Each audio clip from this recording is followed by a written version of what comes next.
I'm Kaylee, and today I'm reviewing On the Shoulders of Hobbits, The Road to Virtue with Tolkien and Lewis.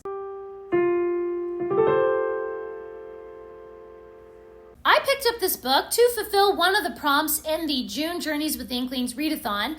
The prompt is to read a book about the Inklings or their work. So I knew that this one would fulfill that prompt perfectly. If you haven't already, please do subscribe to this channel and give this video a thumbs up if you love Tolkien and Lewis, and follow me over on Goodreads and Instagram and all the places. This book explores the classical virtues and vices through the lens of Lord of the Rings and the Chronicles of Narnia. Although they may be fantasy, these stories guide us to live a life of virtue. As the characters in fiction represent virtues such as courage and faith, we can be inspired to follow in their footsteps in our own life stories. They teach us to fight for justice, to cling to hope, and live with temperance. Now, this book does include spoilers for The Hobbit, The Lord of the Rings, and all of the Chronicles of Narnia, so you have to have read those books before diving into this study. The first section of this book talks about the lure of the road and how each of us begins our own adventures. Just as Frodo has to choose to take the ring to Mordor, we must choose how we want to live and what sort of moral compass we will follow. We might be tempted to follow some other dark road, but we must continually choose to stay on the path of righteousness, even when things look grim. The characters in fantasy quests are willing to let go of all that is familiar and strike out into the unknown, and that is where their transformation begins as they mature and grow into the best version of themselves. The second section of the book deals with the classical virtues from Greco-Roman traditions: courage, temperance, wisdom, and justice. Courage is not just the bravery to get the job done in the face of danger, but also the fortitude to endure day after day of boring responsibilities, just as the hobbits in The Lord of the Rings had to endure miles and miles of boring hiking, and then also have the courage to stand in battle. Courage is when you are overwhelmed with the strain of your duties, but you continue to do them anyway. Temperance is not just self-control, but also finding a balance in all things.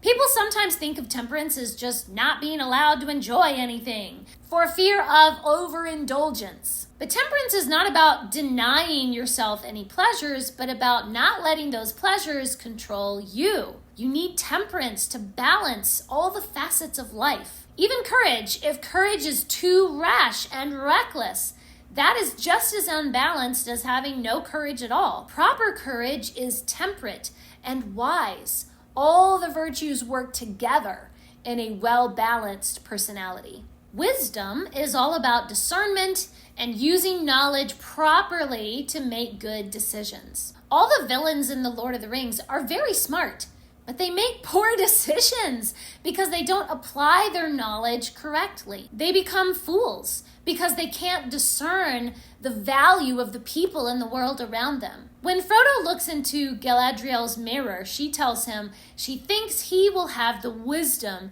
to interpret what he sees. Just having the knowledge is not enough.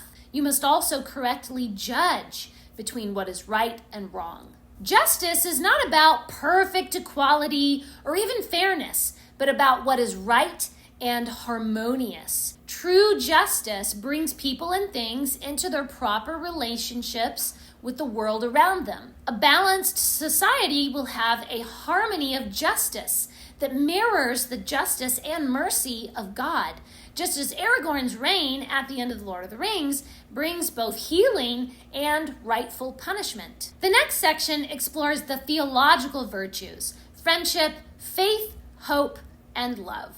C.S. Lewis and j.r.r. Tolkien considered friendship to be the purest form of love, and their books certainly reflect that. We see the unlikely friendship between Gimli the dwarf and Legolas the elf, whose peoples have been at war for hundreds of years. Despite their differences, they find healing and devotion in their friendship. And Merry and Pippin and Sam refuse to be left behind when Frodo goes on his quest, because their loyalty compels them to support their friend. Faith and hope work very closely together to fill a heart with trusting confidence in a higher purpose and a higher power that is working for their good. Those who are faithful in their calling have hope that no matter how dark the road may seem, there is light and reward at the end of that journey. However, Boromir lost his faith in Frodo's quest, and his fear made him grasp to get the ring for himself. But Sam kept his hope alive, even in the darkness of Mordor. Sam knows that he himself may never live to see the stars again, but the fact that the starlight still remains gives him hope for the world beyond his own small experience. He has faith that there's a happy ending waiting for him, either in this world or the next. Love is the epitome of all the virtues together. In the chapter about love, the author talks about how Frodo and Bilbo both show pity to Gollum, who is not at all deserving of pity or kindness. The merciful love that they show to Gollum says more about their own hearts than it does about Gollum, who is utterly unlovable. The author says that love is the movement out of narcissism. The reason that Frodo and Bilbo can show compassion to Gollum is because they can vaguely imagine what it must be like to be him. They can imagine his misery and his slavery to the magic of the ring. And so they show sympathy for him as they move out of their own experience and imagine the experience of another. That demonstration of love changes the entire story and drives the fates of every character. And the last section in the book deals with the lack of virtue and what consequences we might see in our own lives if we fail to cultivate the virtues. The author explores the temptation of forbidden fruit and how modern society has romanticized the Byronic hero who succumbs to temptation in defiance of all moral codes. Their lust for power and autonomy makes them cast out all that is good and embrace evil, just as Boromir and Saruman and other fallen heroes do in The Lord of the Rings. But the true heroes choose humble obedience and set aside their own desires to do what is righteous and embrace what is best. Evil does not exist in a vacuum. It cannot create anything original. It can only corrupt and poison things that were good, twisting them for its own deviant purposes. So we see that Sauron cannot understand anything that is good.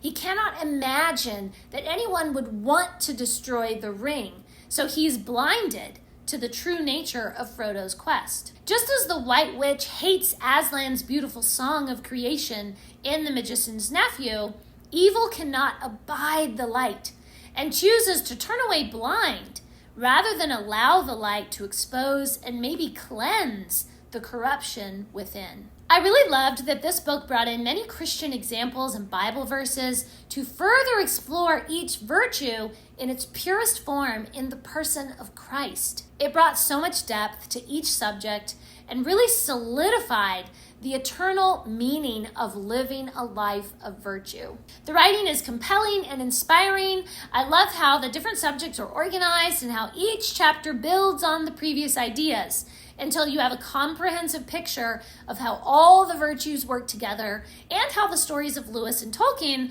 are just saturated with Christian imagery and beliefs. It was especially interesting to see the comparisons between Greco-Roman moral traditions and the morality of the Bible, and then see how those moral codes are further explored and demonstrated in Lewis and Tolkien's fantasy stories. I found this so inspiring that I actually looked up the author on YouTube and found several interviews and lectures to listen to, and I really want to read some of his other books. I gave On the Shoulders of Hobbits 5 stars. Please leave a comment and let me know what is one of your favorite books about the Inklings, or about maybe Chronicles of Narnia or Lord of the Rings. Thanks for watching. Please subscribe, and remember, the right book in the right hands at the right time can change the world.